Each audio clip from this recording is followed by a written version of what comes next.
Borelson. Yeah. Multidisciplinary artist. Yeah. Traveled the world a lot. Creative. I mean, you've done a lot. So, first off, I mean, how you doing? I'm doing wonderful. You know, the weather is pretty cold outside, but you know, we're staying warm, especially from the inside. So yeah. Yeah. I feel good. I feel great actually. I see you got the Get Fresh hoodie, man. I love that brand, bro. Yeah, always trying to support local. So shout out to Get Fresh crew, shout out to Jabril. So yeah, always trying to support local because there's so many people out there doing amazing things. So every time I hear about some great initiative, I always try to support as best as I can. And then yeah, I heard about them I think a couple of years ago when I was like, yeah, definitely gotta show support, and ever since, I just do what I can. Yeah. So yeah, for sure. That's dope. Yeah, I seen them a couple weeks ago actually. I went into the shop and they got a lot of dope stuff. I mean, so anyone listen to this, if you ever want your gear or something new, definitely holler at them. But absolutely. Yeah. So how's everything on your end, man? How you been holding up, COVID and everything? I guess like everybody else, you have to make adjustment, and I think this year was definitely, the year where you have to discover things about yourself that you never, imagine. And you've already done a lot of discovery, man. I mean, you're born in Gabon. Yeah. Grew up there. Moved to France. Yeah. Paris. Yeah. I want to go there, bro. I've heard some good things about there. Yeah, it's a beautiful city for sure. It's actually one of the most beautiful city to me. Yeah. And I had a great time there. There's definitely ups and downs like every other big city, but I'm pretty sure that you're gonna have a great time there. And then at some point, to me, it was just the time to leave. I felt that my time there was done, and then I felt that my next chapter had to be in Canada, specifically in Toronto. So then after that I just moved here, and then I started a new life based on visions and dreams that I had for so many years. And I just felt that the best bet for me to kind of like chase those dreams, but not just chasing my dreams, but actually push them the furthest way possible. That would be in Toronto, where I would be able to just explore my creativity, and just keep growing and then becoming fulfill my destiny, if I can say it like that. Yeah, I like it. So I just want to take it back a bit, like, and just start from the root. Like, what if you were to name one thing that brought you to Canada, what would it be? Because I mean, there's a lot of countries in this world, right? For sure. You could have went to the States. Yeah, actually, the things that at first I wanted to move to the States, like most people. I think we always think about the States first, but when it comes to the States, I was undecided whether it was New York, LA, or Atlanta where I wanted to go, because to me the main thing was to pursue music and also explore my creativity, right? Yeah. And I think it's maybe because I was so undecided that my plan to move there permanently never worked. I went to visit, I have friends there, all of that. But when it comes to being able to establish myself and move there permanently, it was always complicated. Then at some point I was like, you know what, maybe think about somewhere else, but that's not too far. And then my people that I have in Canada were like, yeah, maybe think about Canada. But from the outside, every time we think about Canada, we're like, oh, it's so cold. Yeah. So then I was it's tough. Yeah. It's tough. But then I was like, you know what? My people that I know that are in Canada, they always tell me that it's part of the game. So just come to it and you will see. You're gonna have a great time. You're gonna live your best life. So I was like, I'm gonna give it a try. And the good thing is that from Canada, I can always go back and forth to the States, right? Instead of being in France and then have to go back and forth, which is like 6 hours away. So that's why I was like, you know what, let me give it a try. And then I just did my due diligence. And when it comes to Canada, I know based off my center of interest and all of that, my journey, my background, I knew that specifically it was Toronto I wanted to move in. And then when I just started the process, immigration and all of that, everything went, I won't say it went perfectly, but it was kind of like, smooth in a way. Yeah. And then that's why to me, I was like, that specific vision is actually what brought me here, because I would say that when I had a specific vision that is Toronto, where I feel that I have to be, then everything just, went smoothly, and then I just went with the flow. Whereas for the States, it was always complicated. There was always, something happening, and then I was like, It's interesting that that's what brought you here, because I find growing up in the city, growing up in Mississauga, a lot of people from the GTA, they find that in order to make it creatively in their field, they have to leave. They have to go to LA. Yeah. They have to go to Florida or wherever, you know what I mean? They don't feel like they can kind of make it here. And it's interesting to see that outside perspective of someone from completely foreign come in here and think, okay, now I can make it here. Because me personally, I do think Toronto has the opportunities, it has the growth that people need to succeed in their field. But absolutely, I think it's just about maximizing where you're at. I mean, you were when you came here, you went to Parkdale. You know what I'm saying? That was an area that you kind of grew fond about. And I mean, I have some friends there, and they speak really highly of it. Oh yeah, man. Parkdale to me is the best neighborhood in Toronto. Yeah. Best neighborhood? Yeah. I mean, I love Parkdale, and definitely. Okay. And there's a lot of creative also actually that live in Parkdale, that used to live in Parkdale. The Weekend, for instance, right? After leaving Scarborough, he actually moved to Parkdale, and that's where he started his first album, The House of Balloons. Yeah. He made it in Parkdale, and actually, I mean, so many other creative, right? So a lot of culture and history there. Yeah, a lot. So that's why to me, when I moved, I knew that it was Parkdale.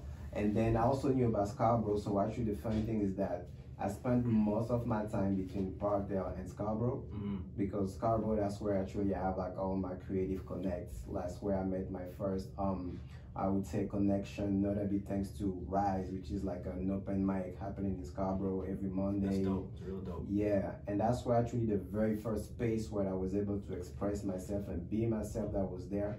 And ever since, I was just always going there. That's where I recorded most of my debut album. So yeah, Scarborough and Parkdale definitely really dear to my heart for sure. A lot of east and west. Oh yeah, a lot of mileage on that garden. I'm not trying to, be like the best, and I'm definitely rocking with both. Yeah. And then Parkdale and Scarborough, absolutely. It's just about surrounding. I find it's just about surrounding yourself with the right areas and the right people. Yeah. I mean, being surrounded by. I think as creators, being surrounded by other creators is the best thing for us, right? Absolutely. I find that's something that you do. You're a creator yourself. You're a musician. Just released your last album, your last debut album, as far as I can see. Yeah. Talk a little bit about that. That's amazing. Yeah, I would say that, you asked me, what brought me here, and I say it was a vision. And literally, I knew already that I had to drop an album based on the power of visualization. So that album that you have to sum it up is really about the power of visualization. And I even had a cover art of the album before even recording any track. Wow. I just knew that this is what I'm envisioning. And actually, my homeboy who came with me tonight is actually the graphic designer who did the cover art. That's dope. So he's a graphic designer, Afrofuturist, because I always been into Afrofuturism. And Afrofuturism, one of the definitions is just thinking about the future as a person of African descent and not try to limit yourself. Yeah. And me, that's what I always try to do in my creativity. That's why I said Afrofuturism, something that resonated with me, because I just try to create, to be myself, to innovate, and not to limit myself. So the album, that was the goal, to just believe in my vision that brought me here and keep exploring my creativity, exploring sounds, and obviously collaborate with people that I really rock with. So that's why in the album, there's different features, there's different sound and vibes. But at the end of the day, it's really to hopefully inspire people that when you really have a vision and you stick to it and you stay focused, then you can actually make it into something tangible. I like the approach you take with some of your creative projects. Just thinking outside of the box. Universal's that Dragon Ball Z idea you had. Yeah, man. I'll throw the pic up for the people that are listening to this visually. But that was something that I haven't seen before. Yeah. You know what I'm saying? Very outside of the box. So I mean, talk about that. Like what like if you said that to someone in Toronto, I feel like majority of the people would be like, what is this? Yeah. It's different. But talk a little bit about that, man. Yeah, actually, I think that started when I was shooting a music video a few years ago in Paris, and then my hairstylist back then, she was like, oh, let me just try something in your hair, and then she did something. My hair was like a big ass afro and all of that, and people on the set, I remember they were just like, oh man, you look like either Goku or the Jedi, and every time they were like, I was like, really? Shout out to the boys over at Dragon Ball Z. I'm telling you, and I grew up, watching Dragon Ball Z. Hey, so. if you didn't watch it as a kid, you didn't have a childhood. You missed out. For real, you missed out. So yeah, and then growing up with those anime, that really was part of my education for sure. Then having people that were just making me think about that once again, I was like, you know what? I contacted the director of that music video that I was shooting, and then I told him, like, because he's a photographer as well, and I was like, imagine we just do a whole project where we kind of like create some characters based on animes and, you know, just Afrofuturism, because it was starting to pop, but like it was low, like Afrofuturism back then. But I was like, we can be among the first to do that, and they just give it a try. And he was like, yeah, sure. And then I was like, instead of me just being myself, I like to kind of like create a balance. So that's why I was like, I'm gonna bring a woman to also be part of the project. And then I reached out to my friend Binta, who was also part of the project. And that's why Universals is like soul, but like it's SOUL, because to me the idea was like two souls, you know, coming together and they have their own universe. Because when we see the whole project, the woman, she's more into, I would say, Star Wars influence, but me, I'm more like Dragon Ball Z influence. So then we brought those two universes together, and the idea is to see, to create actually a whole story. So we did like a sort of like synopsis, and then we were like, one day if you find the right team, we can, why not do a short film? So, and sometimes I don't know, when something also is too like, I don't say too mainstream or too popular, sometimes I'm just like, yeah, I'll see. Because back in the day, people were like, about Star Wars, and even to this day, right? Because every time they were releasing new like trilogies and all of that, and at some point you even got lost. You're like, okay, so the new trilogy is actually before the first one, so you gotta kind of see then you got lost, and then you're like, okay, but the whole universe, obviously, like my family and friends around, they're always explaining me. And sometimes to me it's enough, actually, even when it comes to books, sometimes to just people tell you what is it about, and you're like, okay, I got an overall concept, and okay, let's move on. But I want to take it back a little bit, just to focus on the art side of things. Specifically Black arts. You know, coming here as a Black artist to the city, living in Parkdale, you're seeing a lot of your representation in that area, I'm assuming, right? And connecting with other people that kind of look like us. Talk about the impact of that, because I mean, Black culture is extremely influential, especially in the time we in now. We set a lot of trends, right? So talk a little bit about your experiences with that, and like how being surrounded by that Black influence and being a Black artist yourself, how that impacted your art. Yeah, for sure. So from the outside, you know, Toronto, we know that Canada, especially Toronto, is very, you know, influential when it comes to, you know, creativity across the world, right? You know, all those big artists, all these creative, whether it's, you know, singer, rappers, or even, you know, creative like photographers, video director, and all of that, actors. So moving here and living in Parkdale and going back and forth between Parkdale and Scarborough, and just, you know, just navigating the city and all of that, I was actually amazed and impressed to see the number of talented people around me. I was just like really blown away. Like Paris is full of creative, because that's where I was living right before moving, and it's true, but I just feel like the creativity here is just amazing, and then to me, I was just actually feeling that I had no choice to actually push myself, right? Because there's so many people around you doing so many stuff, then you're like, okay, I gotta, you know, step my game up, and also make sure that I'm able to bring something to the table and reach out to different people to collaborate. And I was even like building my whole network here. I was like, actually, maybe I won't even necessarily need to actually reach out to my previous connection from where I was before, because there's so many creative and people here, right? And then I also felt that there was stronger, I would say, support in terms of like the way people try to uplift each other. So, and that's why when you said previously that, you know, growing up in the GTA, most people here feel that you have to move to make it. I just feel like right now there's a sort of like what some people call the Toronto or GTA Renaissance, where actually people are realizing that if we really come together, then we actually won't need to leave the city, and we can definitely create like a whole ecosystem where we can sustain ourselves. And personally, I feel that when I moved to it, that was literally when that movement was starting, and it's still growing. So started lighting up. Early 2018, all of that, connecting with people, I can definitely feel that that's when people were like, yeah, we need to actually come together, stick together, support each other, and show that we can become, I don't know, the next Atlanta, for instance, right? So that's why me, when I'm feeling all of that, it was actually energizing and inspiring. And then when I was working on my album, then it was so easy for me to find actually people that will understand my vision, and then actually make sure that that comes into fruition. And then yeah, so I just felt that yeah, that Toronto Renaissance and me moving here was just like a sort of like alignment, because that really helped me find anyone or anything that I needed for just taking my creativity to the whole next level. So it was sort of like everything was aligned perfectly. Like I was able, for instance, to secure a music grant from the Toronto Arts Council for my album. Amazing. So, and that was really like a blessing, because you know, working on an album is a lot of investment. I was always putting my own money, but now seeing that the city of Toronto was actually, they recognize your talent. Yeah, for what it is. I was like, wow, that's a huge blessing, knowing that there's so many applicants and all of that. So I was again seeing that as a good sign to really like keep pushing. And then I decided, yeah, to embark those people that were rocking with me, supporting me.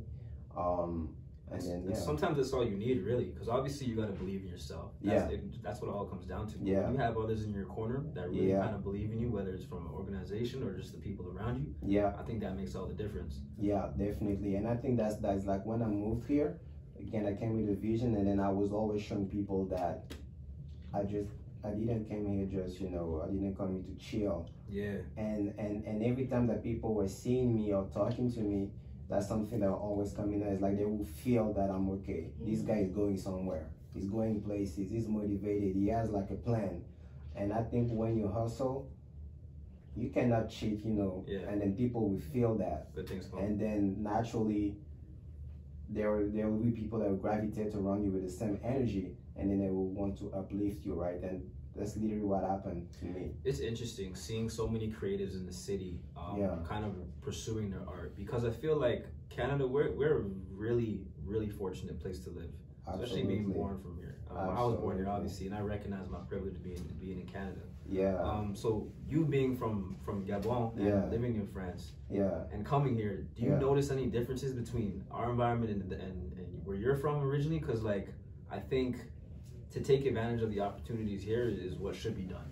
Yeah. And you're just talking about your work ethic, about how you consistently like to work on and on and on. And like, I feel like sometimes that mentality isn't always carried within people here, because maybe they might not recognize the privilege or the opportunities that are here. Yeah. So I mean, talk about how kind of your mindset living in Gabon, living in France, kind of affected you now being here. No, yeah, I agree with what you just said about the fact that sometimes we don't realize, you know, what's around us, and we always think that the grass is greener on the other side. And I think that also, you know, Canada having the United States, you know, just across the border, which is like, you know, a big country with so many things happening there. So I think that can create sometimes a sort of like complex where you always want to compare yourself to someone who's doing better. It's a big bro. And that can even create a sort of like inferiority complex. So that's why I think a lot of people here might think that, oh, I need to move there to be there to make it. But at the same time, you know, the ecosystem, when you just think about numbers and facts and all of that, Canada is a big country, but in terms of population, you know, there's not that many people. The crazy thing is that, for instance, in comparison to France, I think France is maybe, in terms of size, 3 times less big than Canada. Wow. Or maybe twice.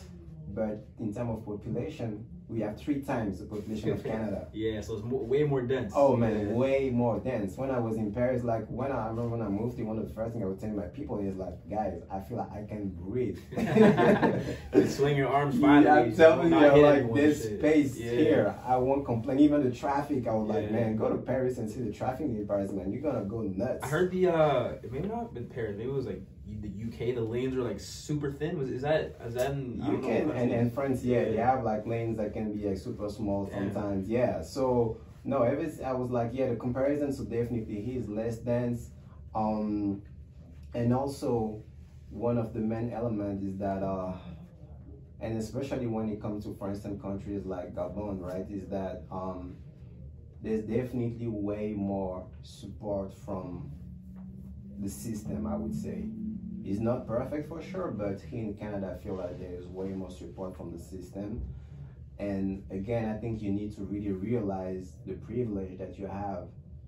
And sometimes it's true that, when you were just born somewhere, then you might not really realize that. And sometimes is when you travel. And that's why the advice that sometimes I give to people is either to travel or at least really have some deep conversation with immigrants, with newcomers, right? Yeah. Because sometimes you don't necessarily need to travel if you really have those conversations. In Canada, there's, you know, a lot of immigrants. I think the statute in Toronto, almost half of the population in Toronto, they don't actually come from Toronto. Yeah. So that means that, to me, I think it's interesting to have this conversation to realize actually all those like opportunities, those blessings that you have. And in most African countries, when we actually want to leave the continent and to go somewhere else, it's sometimes to actually find more opportunities that we cannot find locally. Yeah. Not because we just want to go away, just that there's a lack of opportunities. Yeah. So to me, the biggest difference for sure is opportunities.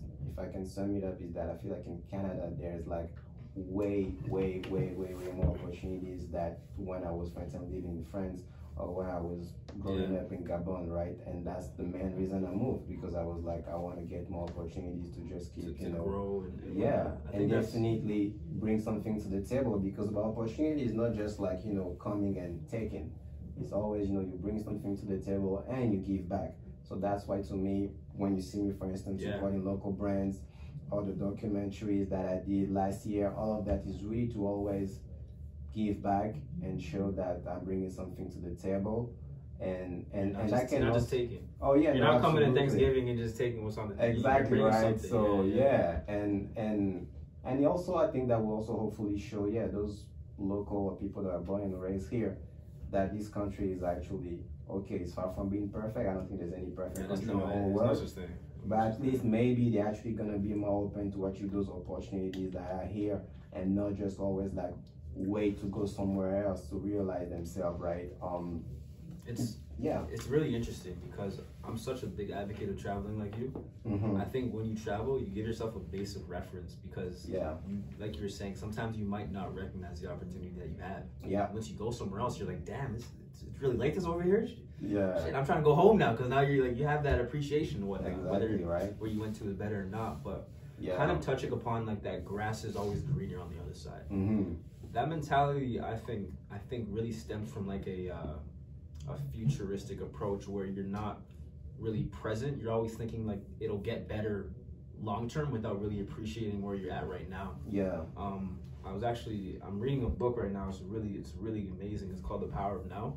And I don't know if you Eckhart Tolle? And he talks about living in the present as opposed to saying like, okay, I'm looking forward to next week. Like my situation is gonna get better then or next month, as opposed to really sitting where you're at right now, analyzing your situation and thinking, no, I can make the best of where I'm at right now. Because you get caught up, I think it's almost like this toxic like whirlpool where you're always thinking the next field, like you were saying, the grass will always be greener on the other side, right? So I mean, talk about, have you? I definitely feel that. And also I'm like, sometimes it's also good to, I mean, before even saying that, in terms of grass is always green on the other side, I think it's also because, especially for Canada, right, it's also when again you have the United States across the border, and then you see that it already seems to be doing it, making it, being established, right? So then you're actually more tempted to just be an environment where everything is already there, as opposed to working for it. Yes, right.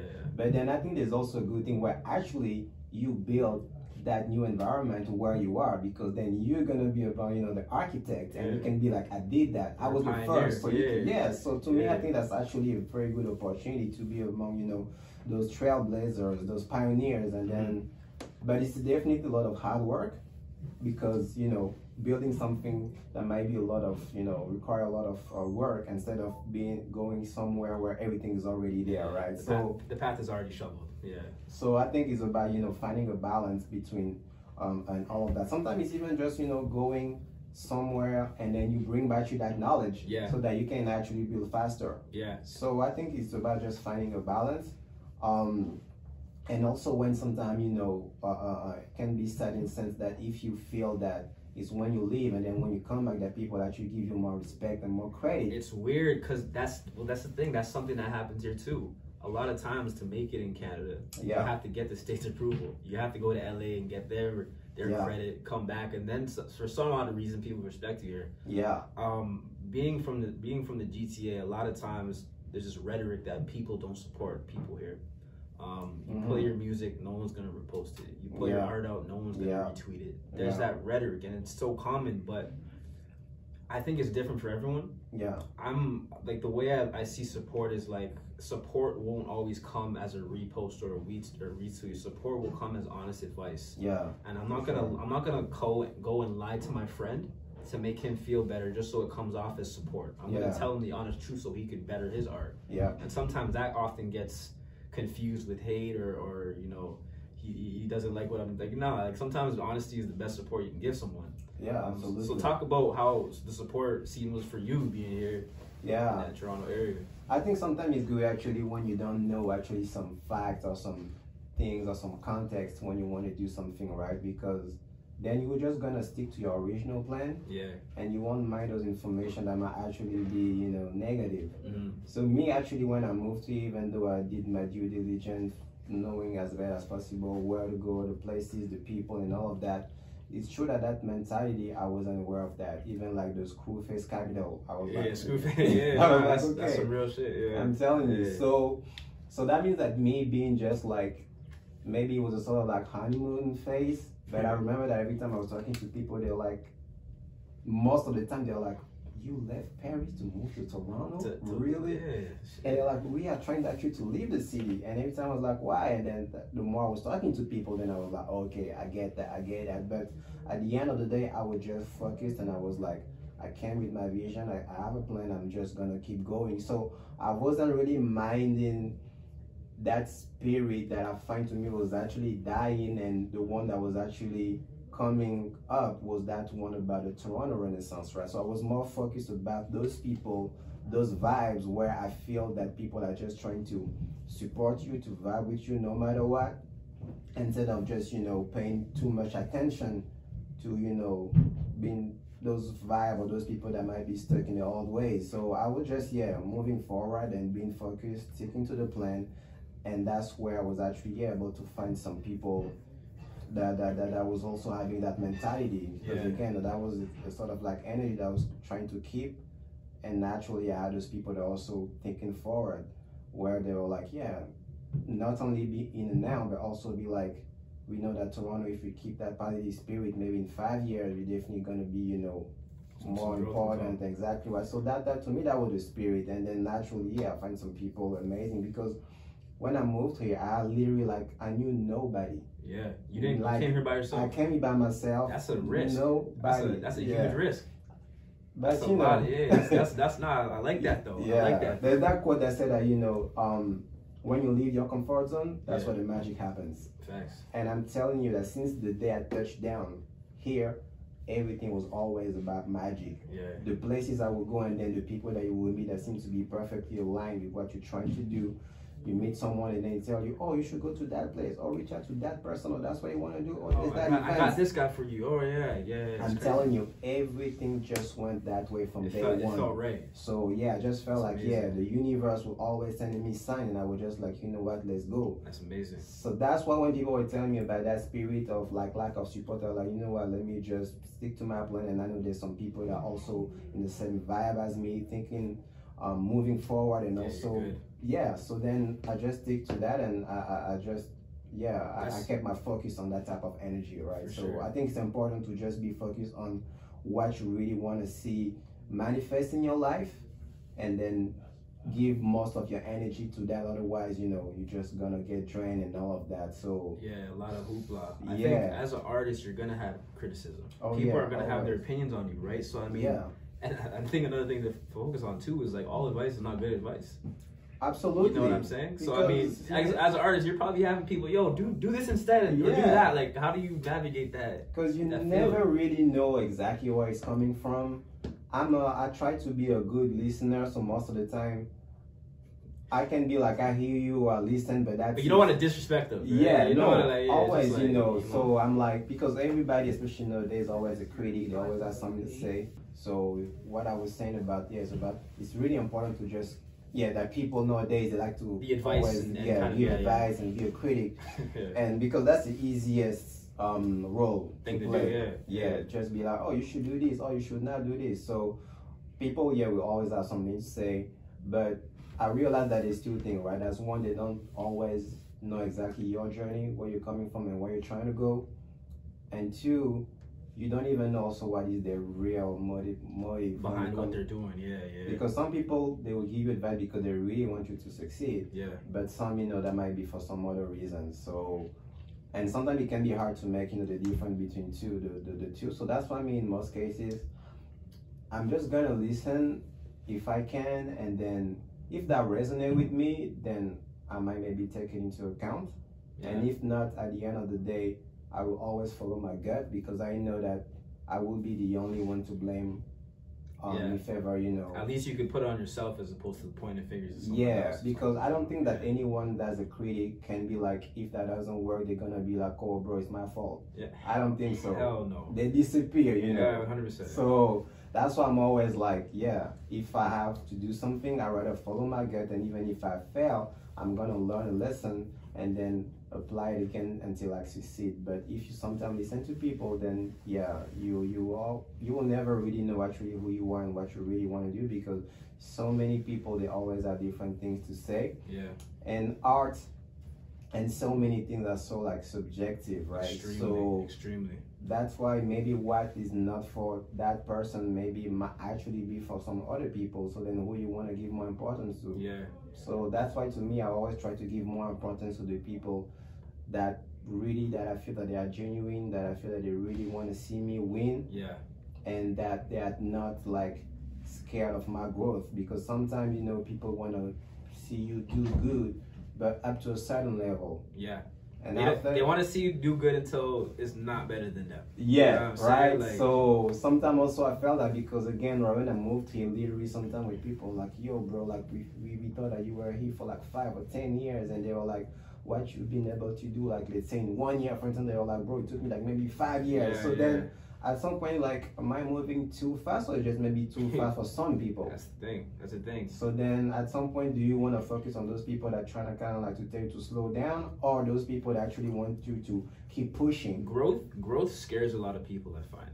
When you see, especially when you see someone beside you, that's excelling way faster than you are, I think some people might have this attitude of maybe not resentment, but kind of jealousy towards that person, because they feel like, oh, we started in the same place. We should be in the same place now. Yeah. Why are you so much ahead of me? We both started at 0 meters. You're at 100. I'm at 50 now. Exactly right. And the sad thing is that that's part of human nature, where it's like when this type of thing happens, they're just like, we started at the same time, or maybe even they start way after me. Yeah. But again, I really believe that one, we don't have the same journey and we don't have the same destiny.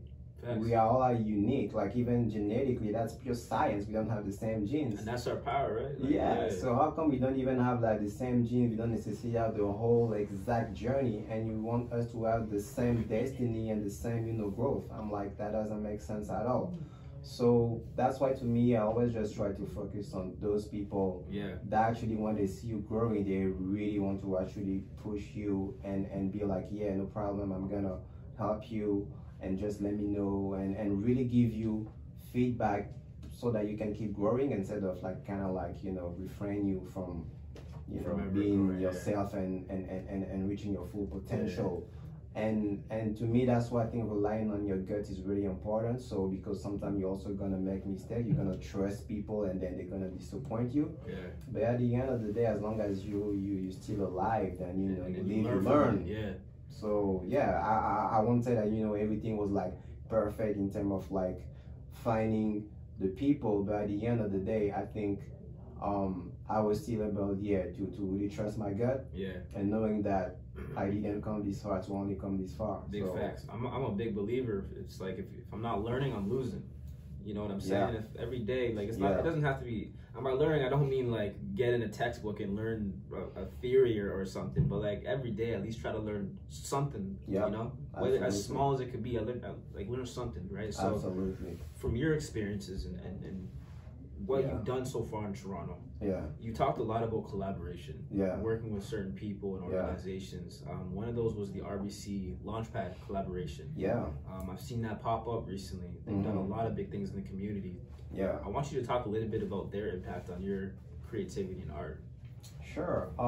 I think that was one of my best actually experience in Toronto, because while I was doing my due diligence about what's happening in the city in 2018, actually, I heard about The Weeknd, who was starting an incubator for a hub for creative. It was still like under construction, And then I went to actually the first like hard hat visits when it was not even fully completed, and just by that visit, I was like, guys, sign me up. Yeah, I'm here. So I was among actually the very first member of the Artscape Launchpad when they opened. Amazing. And over there, I was able to meet so many creative, because literally that was a space where many creative from different fields would just go and connect, whether it's like officially doing like social events, and then you guys connect, or actually just by being in the same space, and then you talk to someone and you're like, oh, what is your, your art field, and then you say, oh, you're a photographer, or you're a graphic designer, me, I make music, and then just like naturally you build connections. And one of the main there is two great experiences that I had there is like, I was able, for instance, to meet the very first people that I work with on a documentary, a docu-series that I did about success stories of immigrants and third generation Canadians. So those people that I work with, the very first people, I met them there. Hold on, before you go, shout it out. What's it called? Oh, the documentary. So yeah, it's called This Far Doc. This Far Doc? I'll throw it out there for the Yeah, definitely. It's actually inspired by Vadai, one of my favorite quotes, which is that he didn't come this far to only come this far. Yeah. So, and Launchpad was actually the main partner for that documentary, because again, I just pitched them the whole idea, and they were like, we want to support people like you. And plus I was doing that with one of a Launchpad member as well back then. So then they were like, that's what we want, creative coming together. And we met through Launchpad, and they were like, that's perfect. That could be a story, It's a double, double so then they were like full support. We shot most of the documentary in their facility. So that was a great experience. And then the most recent one was that music entrepreneurship program with RBC Music. So they decided to join forces, and then to actually select creative here and there, not just necessarily members of Launchpad, but that can be creative from somewhere else too. You just apply, and then they pick whoever they feel is the right fit. And then for 6 months straight on a weekly basis, we had like seminars, workshops, webinars, with like master classes with so many, high figures of the music industry in Toronto about anything, any aspect of the music, being like an entrepreneur. Yeah, you were in the right rooms. Oh yeah, definitely. Because when you're a musician or when you're an artist, I would say when you're creative and you really want to take that thing serious, you need to think about the business side of it, because sometimes that's also something that we forget. We're like, oh, I just want to create, or I just want to, like, you play ball. And that was Kobe Bryant, rest in peace, who said that whatever your field, always learn about the business of that field. So if you're a basketball player, know about also the business in the basketball industry, know about your industry. So to me, I was like, I need to scale my knowledge in the music business, the music industry, and that workshop was just like perfect. It was perfect. Literally, like after those 6 months, I was like, I feel more confident, and it was a perfect timing, because that was also when I was releasing my album, because the program was from January to June, and I was literally like working on the rollout for my album, because I dropped it in May, right? So that was just like perfect timing. Wow. So yeah, and again, like I said, everything ever since I did just like a line, I'm telling you. So that was a great opportunity. I met so many amazing people, built some very like fruitful connection to this day, and that definitely helped for like the rollout of my album. And I'm pretty satisfied about what you were able to do, and definitely that program helped a lot for that. Yeah, I find kind of just, like I was saying before, putting yourself in the right spaces is so key, because you never know who you're gonna meet. I'm telling you. That's with anything, right? As a creator, as an artist, as an athlete, like I find that's often the barrier from getting that next gig or getting that next spot on the team, whatever you're trying to do, right? So and you have to be bold. You have to go to those spaces and be like, okay, I'm gonna actually leave my place and go, because I see that there's something happening, and you never know, because if you just stay and think and wait for things to actually come to you, you can be waiting a long wait a long time, big fella. Exactly right. So that's why I'm not, for instance, afraid of going to some places by myself. And see, that's crazy, because that's something not a lot of people are comfortable doing. And I think that's honestly, like what I was saying before, that's honestly a barrier, like getting outside your comfort zone. Imagine like if I was going to like an event,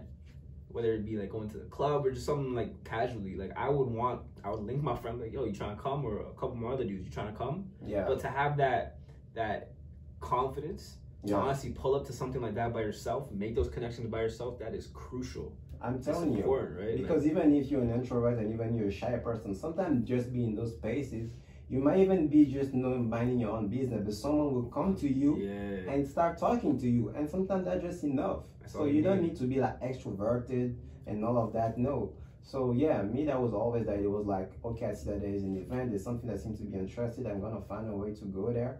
Obviously, naturally, I always tell people around me, friends and all of that, but I'm like, if they don't want to come because they don't feel like it's interesting to them, I'm like, that's fine. I will just still go.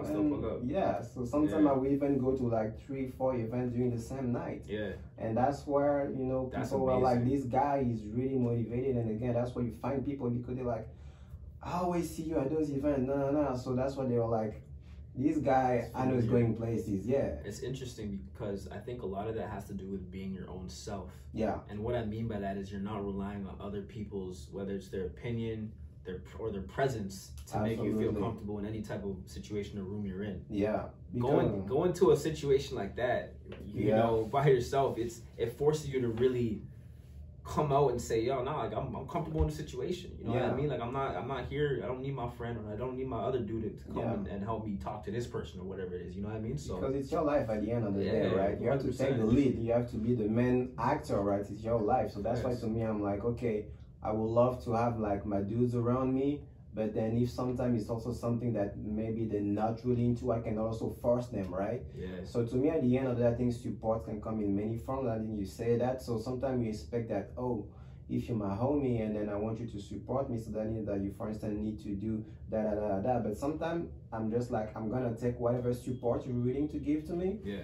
And that's it. I won't force you to, for instance, you know, do things that maybe you don't feel comfortable doing, right? So because at the end of the day, it's more like for me, then that's also something that I learned along the way, that sometimes you might be like, okay, there's maybe like a random example, maybe you into like metal music and then you want to go to like a gig, but then if your homies, they are not really into metal, you cannot really force them because they're gonna be there, but they're gonna be like, so that's why sometimes I'm like, okay, I can just go and then we can talk about it whenever we meet next.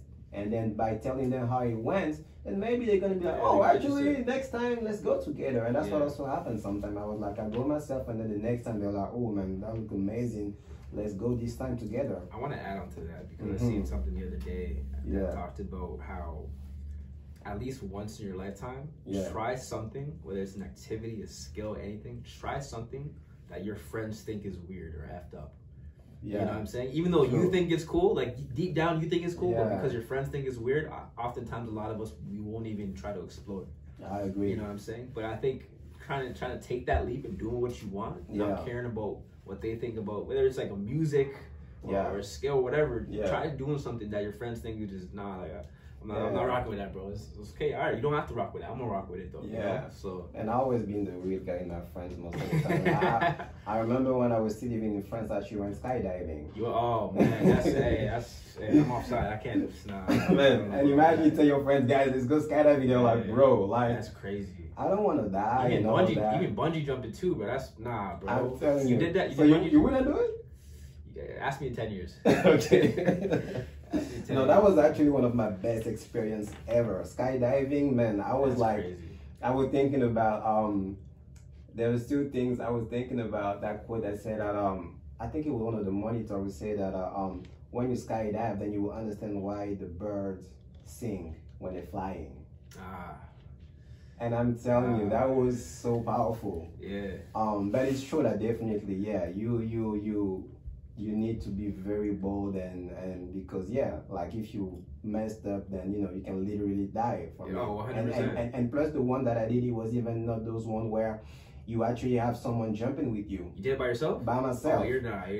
So I took like classes for like 3 months. It was like theory, and then you have like a quick training during like maybe 2 sessions, and then now you go on a plane and then you jump. Oh, you're done. There's no way I would do that, man. That's bold though. I like it. I like it. No, and me, I was just trying. I always been, you know, trying to challenge myself, go outside of my comfort zone, and just like some people say, life is for the living. That's what I'm saying. I think that like taking that risk honestly translates into every other thing you're doing in life. Like you're saying, going to events by yourself. Absolutely. Who the hell would even think of that? Not a lot of people. I even went sometimes to the movies by myself. Oh no, I do that. That's because if it's a movie and then your friend like, bro, that's trash. I don't want to see that. Imagine you're a sci-fi fan and then your friends are more I prefer action movies. Yeah, I prefer going to the movie by myself. I'm not trying to answer my girl's questions about who's that character. Nah, shut up, bro. True. So shut up. Sometimes, the movie's come on, you're asking me questions that I don't even know the answer to. You know what I mean? So, but there's some places, you know, people always expect you to be there with someone else, right?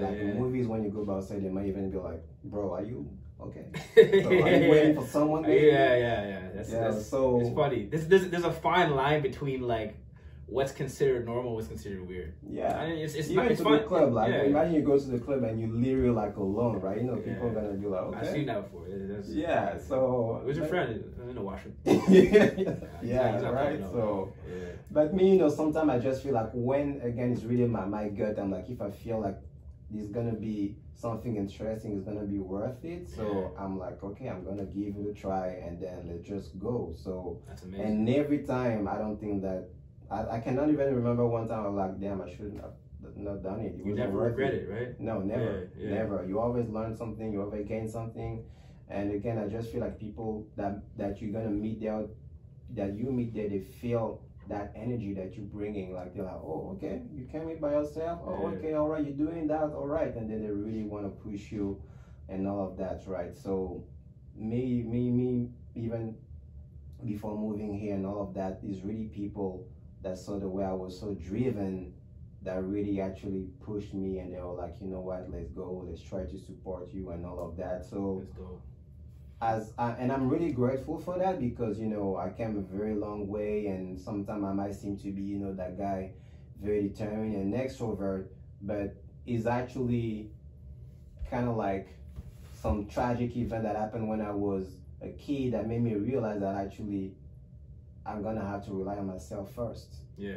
And then from then I was always like, you know what, I know we live in society, we are meant to kind of like connect and all of that, but at the end of the day, I know that I'm the very first, the main character, the main person that I can rely on. Yeah. So if I always gonna be waiting for people, then I won't do anything, or I would just I won't go that far. And then especially, I don't know why I had those crazy dreams and ideas, and I was like, if I dream that big, then, you know, you need to really like always take the lead. And then, you know what they say, if you want to do something right, you got to do it yourself. And that's exactly right. And again, I think because at the end, I think everything is energy. Yeah. And I really believe that when you do this type of action, you have like a sort of like aura. And then there's some people that are gonna like, people, they definitely gonna like feel that, and then they're gonna gravitate around you, and that's when now you're gonna build new circles, and then just keep moving up and up and up. So that's awesome. That's awesome. So I mean, just to wrap this episode up, I have a couple questions for you. Sure. A lot of creators are gonna be listening to this. Yep. You know, a lot of people are gonna be exploring different avenues and whatnot. What are some tips or advice you have for them moving forward? Right now, we're in a time where COVID, the pandemic, affected everything. Yeah. You've adjusted.